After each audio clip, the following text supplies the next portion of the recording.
د دې یتیمانانو په سر د شفقت لاسونه دي حوصله ورته ورکوي بچیا ته یوازې نه یې د پلار مینه بېشکه نشو درکولی خو زمونږ د شفقت لاسونه به ضرور ستا په سر باندې پراته وي او چرته د قیامت په ورځ نبی مهربان ته ګیله ونه کړي چې الله رانه د پلار سوری اخیستی و نو ستا په امت کې دومره څوک نه و چې زما په سر باندې یې د شفقت لاسونه کېښودلی وی کوم خلق چې نن د مذهب او د انسانیت ترمنځ خود ساخته تفریق پیدا کوي او دا وایي چې لوی مذهب انسانیت دی محبت لویه سجده ده زه هغې ته وایم انسانیت کو زده کول غواړئ راشئ د نبی مهربان صلی الله علیه وسلم سیرت وګورئ راشئ د قرآن کریم مطالعه وکړئ انسانیت به دلته زده کوئ انسانیت په دې ځای کې موجود دی الحمدلله والشکر لله نن په امت کې هغه جذبه پرته ده کومه چې بېوسو ته بېکسو ته بېسهارا ته ضعیفه ته معذورو ته یتیمانانو ته هغوی ته لاس ورکوي هغوی ته حوصله ورکوي د هغوی په سر باندې سوری کوي په هغوی په سر باندې د شفقت لاس ږدي یقینا دا جذبه قابل ستایش ده په دغه حواله باندې زه شاباش او خراج تحسین پیش کوم چې نن د دغه آغوش په پروګرام کې څومره هم حضرات شریک دي یا څومره هم معاونین دي څومره هم ډونرز دي الله رب العالمین دې د هغوی دغه جذبه په خپل بارګاه عالیه کې قبول او منظور وفرمایي یوم ازادي ده موږ خوشحالي کوو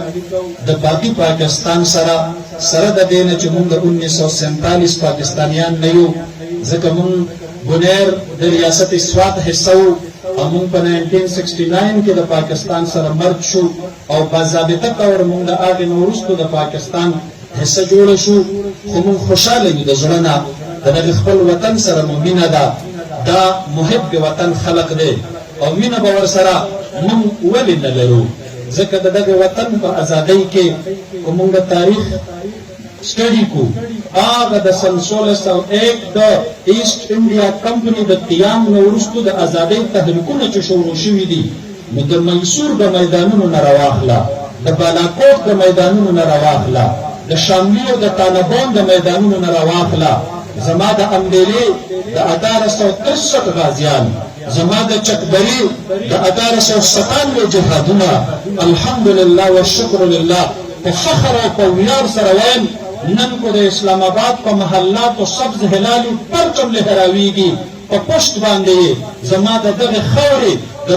درنو شملورو غازیانو د هغې وینې پرتې دي د هغې قربانۍ پرتې دي نو کومه خاوره چې زما د مشرانو په وینو باندې ما د فرنګي نه ازاده کړې ده زه به د هغې خاورې سره مینه ولې نه کومه ځکه خو وایي هر څه راته وایه خو وطن ته مې څه مه وایه دا مې د اغیارو نه په سرو وینو ګټلی دی دا موږ په سرو وینو باندې ګټلی دی دا زمونږ د مشرانو د اسلافو د اکابرینو د هغې د قربانو مرهون منت دی خورونو ازادي مو لا پوره نه ده لا نیمګړې ده سفر به جاري وي پوره ازادي به دغې وطن ته ورکوو چې دا وطن فکري طور آزاد شي دې نظریاتي طور آزاد شي زمون د وطن لکه څرنګه چې 4 pillars of state د څلورو ستنو په بنیاد باندې یو سټیټ او یو ریاست قایم وي کو هغه ایگزیکټیو ده کو هغه لیجسلیټیو ده کو هغه جوډیشري ده او کو هغه د هغې سره زمونږ نن څلورم یو پلر ورسره ملګری شوی دی د صحافت نو دا څلور واړه پلرز دا نن زمون کامل مکمل طور آزاد نه دي زمون صحافت آزاد نه دی هغه په زنځیرونو کې بند دی زمون د جوډیشري فیصلې آزادي نه دي هغه د بهر نه په ډکټیشن باندې چلیږي زمون د ملک لیجسلیټیو زمون قانون ساز ادارې چې کله قانون سازي کوي ډېر برجسته پرې د پاسه لیکلي وي according to the direction of فلان and فلان وی دا زه کومه دا د FATF د هغې د ډایرکشنز تحت دا لیجسلیشن او دا قانون سازي زه کومه پاکستان دا به کامل مکمل آزاد او خود مختار ریاست جوړول غواړي دا سفر به جاری ساتو خارجه پالیسی مو آزاد نه ده اندرونی امن و امان مو د پراکسی وارز نظر شوی دی خلق مو په کرب کې دی او په تکلیف کې دی زمونږ معاشي فیصلې خو د مختاري نه دي زمونږ اسمبلیو د هغې په اتفاق رای سره پاس شوي ترجیحات او سفارشات تر نن هینه پورې د ملک معیشت د سود نه آزادولو د هغې ګام نشو پورته کولی زه څنګه ووایم چې زما وطن A to Z آزاد دی زما معاشي فیصلې زما اقتصادي فیصلې زما خارجه پالیسي زما داخله پالیسي زما قانون سازي زما د عدالت فیصلې زما د صحافت رجحان او ترجیحات زه نشم ویلی چې دا مکمل ازادي دي ازادي مو نیمګړې ده سفر به جاري ساتو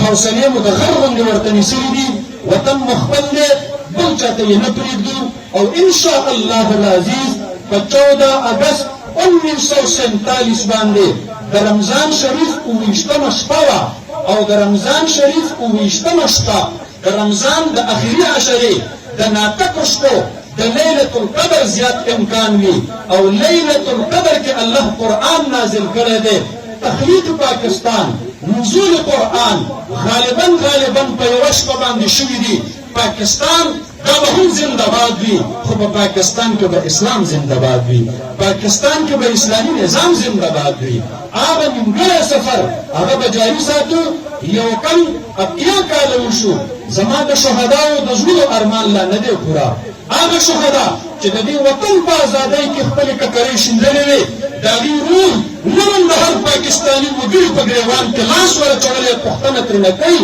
چې ستا په عدالت کې فیصلې د لا اله الا الله مطابق ولې نه کېږي ستا په قانون سازۍ کې د لا اله الا الله روح ولې نشته دی ستا د ملک د هغې خارجه او داخله پالیسي دا د لا اله الا الله په بنیاد باندې ولې نه ده دا نیمګړتیا به پوره کوو انشاء الله العزیز دا سفر به جاري ساتو دا وطن مو خپل دی دا خاوره مو خپله ده او انشاء الله العزیز د دغې خاورې او د دغې وطن دفاع د دغې خاورې او د دغې وطن د نظریې دفاع دا دواړه د خپل ایمان حساب او برخه ګڼو الله رب العالمین به هغه ورځ ضرور راولي چې کوم ورځ باندې به چیف جسټس اف پاکستان فیصله سناوي